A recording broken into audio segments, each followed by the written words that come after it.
Sabi ko muna ako. That's one.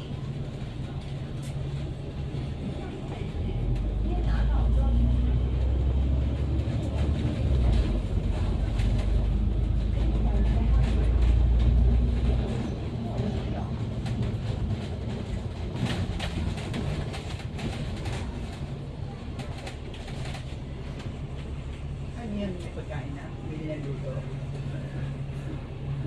O magluluto?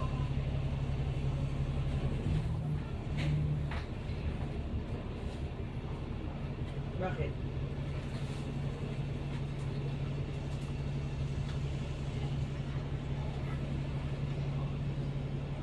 Hindi kasi hindi ganun yung tamang way ng ano eh. Hindi ganun yung tamang ano eh. Kasi dapat nakikipag-usap